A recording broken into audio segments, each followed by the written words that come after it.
Empezamos el 2021 a nivel político con el anuncio de 2 procesos revocatorios en las 2 ciudades más importantes de Colombia, por lo menos por su población y por el tema económico. Estamos hablando de los alcaldes de Bogotá y los alcaldes de Medellín, el alcalde de Medellín, Daniel Quintero, y la alcaldesa Claudia López. Nos acompaña José Miguel Santamaría. Él es el vocero del comité que busca la revocatoria de la alcaldesa de Bogotá, Claudia López. Señor Santamaría, bienvenido a Mañanas Blue, gracias por acompañarnos. Bueno, muchas gracias por invitarme, Camila, y a toda la mesa de trabajo, y muy contento de poder conversar con ustedes y mostrarles lo que estamos haciendo y lo que queremos hacer en Bogotá. Pero también les decíamos, está en Medellín una convocatoria adelantándose en contra del alcalde Daniel Quintero, y por eso llamamos al presidente de la Corporación Medellín Cuenta Conmigo, al ingeniero Andrés Felipe Rodríguez, que es uno de los promotores de la revocatoria que se está programando allá en la capital antioqueña. Señor Rodríguez, bienvenido a Mañanas Blue, gracias a usted también por acompañarnos. Estimada Camila, muchas gracias por la invitación, a toda la mesa de trabajo, saludos a los oyentes, muchas gracias por estar acá. Por supuesto que están dadas todas las situaciones para comenzar la revocatoria del mandato de Daniel Quintero. Consideramos que estar en una época de pandemia no es excusa para no cumplir con su plan de desarrollo. Hemos comparado inclusive el plan de gobierno versus el plan de desarrollo y nos hemos dado cuenta, primero, que hacen falta muchas propuestas, y segundo, que muchos de esos proyectos y desarrollos que deberían haberse dado en todo el año no han alcanzado en su gran mayoría ni la mitad del índice de cumplimiento. Es entendible que estamos en una pandemia, pero ni siquiera los recursos, ni siquiera la situación de la pandemia ha sido bien manejada. Nos podemos dar cuenta que volver a este tipo de cuarentenas es el pleno fracaso de una gestión que ha durado un año y que ha tenido que enfrentar una crisis muy dura, pero ni siquiera los recursos de la pandemia los ha manejado bien. Entonces, claro que están dadas todas las condiciones para adelantar la revocatoria del mandato de Daniel Quintero. Saludar a nuestro último invitado, que es el doctor Pablo Bustos, que es el presidente de la Red de Veedurías de Colombia. ¿Por qué? Porque las redes de veedurías pues le hacen precisamente, como dice su palabra, veeduría a los mandatarios, a los políticos, y yo creo que desde ese trabajo que han venido haciendo el doctor Bustos, pues nos podría también ayudar a hacerle un poco de balance a eso que ha venido pasando con Bogotá y con Medellín, y que es motivo de algunos ciudadanos que quieren revocar el mandato de esos alcaldes. Doctor Bustos, bienvenido a Mañanas Blue, mil gracias por estar con nosotros. Gracias, Camila, por la invitación, y a Blue Radio. La revocatoria es un ejercicio válido de participación ciudadana y, como tal, legítimo por parte de quienes convocan. Estas revocatorias, que no son otra cosa que un derecho fundamental para todos los ciudadanos. Estos líderes de la oposición están utilizando ese mismo argumento precisamente para incrementar la democracia a través de los mecanismos de participación ciudadana y estos derechos fundamentales como la revocatoria.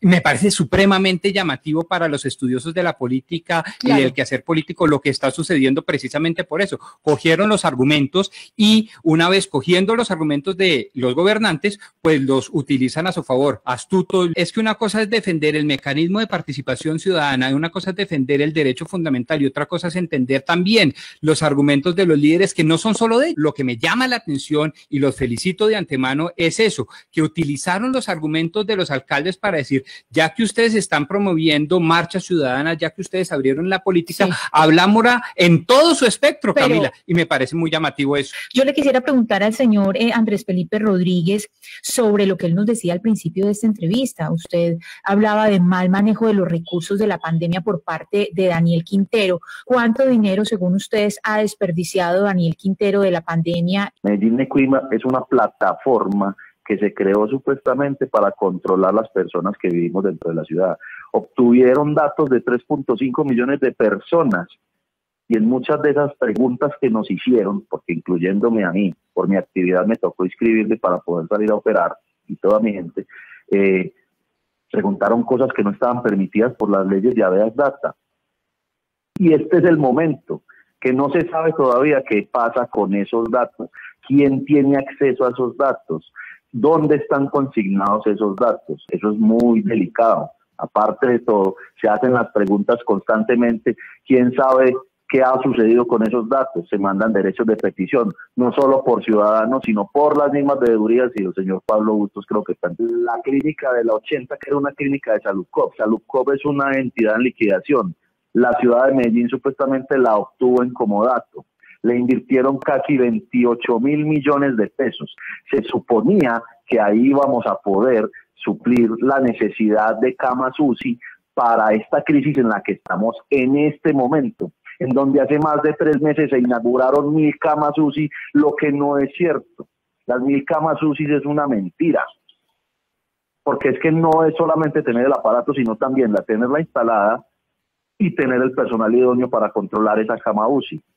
Entonces, hablemos de cifras, 23.000 millones de pesos en un sitio que no funciona, que no cura un raspón, que no tiene acceso para nadie. Entonces, ahí tenemos una de nuestras cifras. Les sigo hablando de cifras. Se politizó una iniciativa tan bonita como era desarrollar los ventiladores de bajo costo, que esa es la real prueba de cómo funciona la sinergia de la ciudad. La sinergia de la ciudad es empresariado, academia y Estado, y esa sinergia nos ha dado a nosotros siempre la delantera, sí, por así decirlo, como la ciudad más innovadora del país y una de las más innovadoras del planeta. Y esa sinergia se rompió totalmente cuando politizaron, por ejemplo, ese desarrollo de los ventiladores de bajo costo. Actualmente debería estar eso funcionando como un arma, digamos, de respuesta para este tipo de crisis en las que estamos. Sí. Y no funcionan aún. Y fueron más de 9.000 millones de pesos invertidos por el empresariado, que al final nos dimos cuenta cómo esos mismos empresarios se retiraron de estos apoyos. Mira, estimada Camila y señor Bustos, nosotros en realidad cuando vimos la situación de Hidroituango, porque la entendemos muy bien, y entendemos el por qué se creó esta desestabilización dentro de las empresas públicas de Medellín, entendemos que el alcalde hizo esto simplemente para desacreditar la institución como tal y poder tomar total control sobre la misma.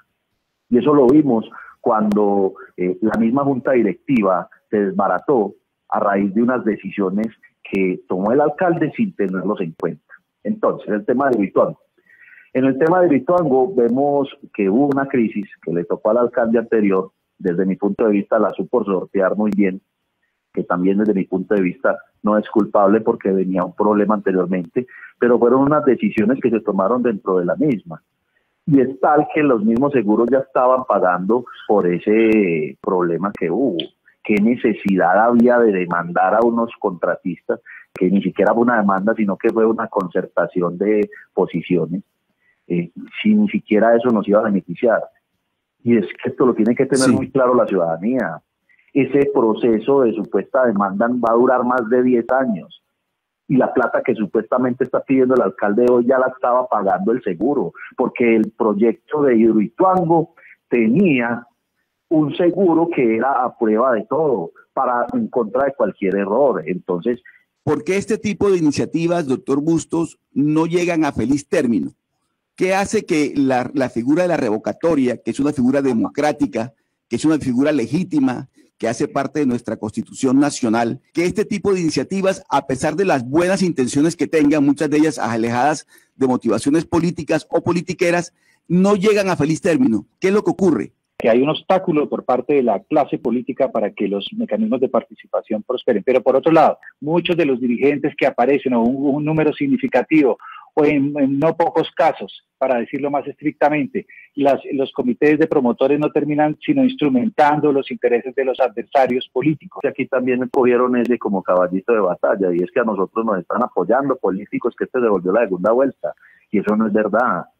Nosotros somos un movimiento netamente ciudadano en donde hemos recibido a todo tipo de personas. En estos movimientos hemos recibido personas de todas las orillas ideológicas. Personalmente y desde el punto de vista de nuestra corporación y de nuestro pacto por Medellín, lo único que queremos es demostrar a la ciudadanía que lo que nos mueve es el amor por la ciudad. Esa discusión bizantina de que vinieron el Centro Democrático o el que sea a apoyarnos, cuando eso no es cierto. Es pero, más, eso lo podemos ver. Pero eso no tendría, eso no tendría nada de malo, no tendría nada de malo que el Centro Democrático estuviera detrás de la revocatoria de Claudia López y de Daniel Quintero. Y a eso vamos, Camila, porque es que dentro del mismo consejo podemos ver los máximos opositores de Daniel Quintero son el concejal Daniel Duque y el concejal Alfredo Ramos, de dos orillas totalmente distintas, pero que le están haciendo el seguimiento contundente y que nos dan un insumo de trabajo tremendo a nosotros como movimiento de revocatoria. Pero si ellos cualquier día quieren venir a estas iniciativas, porque ellos también son ciudadanos, bienvenidos. Y si cualquier político como tal quiere hacerlo, bienvenido. Pero esto no es impulsado por ningún tipo de, esto no es impulsado por ningún tipo de político. No se sienta aludido, no le dé pena, digamos, que yo argumente mi propia fundamentación del tema. Perdóneme, pero perdóneme, ¿me va a dejar hablar, señor? No, venga. Déjeme, yo le digo algo muy puntual. Permítame, ya. Lo que pasa es que este tipo de revocatorias aparecen porque la gente está cansada de las veedurías y lo más de lo mismo. Porque las veedurías denuncian y nada pasa. Entonces, ¿qué aparece? Sí, aparecemos nosotros los mecanismos de participación ciudadana que están consignados dentro de la Constitución, que son totalmente válidos y respetables para hacer valer nuestros derechos. Totalmente. Porque todos ponemos energía y fuerzas en las veedurías. ¿Y qué más pasa? No pasa nada. Digamos, mucho más abstracta, mucho más tuvieron un año, para demostrar que eran buenos. Perdóneme, lo que estoy diciendo es que uno de los obstáculos serios que se ha presentado de cara a la ciudadanía y de desconfianza de ese proceso, que es histórica, que es demostrable politológicamente hablando, señor Bush. No, señor, usted está diciendo todos son más de lo mismo. Yo lo mismo lo digo. No, señor, estoy diciendo que ese ha sido uno de los grandes problemas. Es que si analizamos el problema en macro, la revocatoria no comienza en este año. Que no ha habido una organización y que habían dado las condiciones como tal para que se desarrolle una revocación. A mí me gustaría preguntarle al doctor Bustos si él es militante de algún partido político, también porque de golpe un veedor también puede ser militante de un partido político, entonces eso lo pone en contradicción con las cosas. Yo tampoco creo.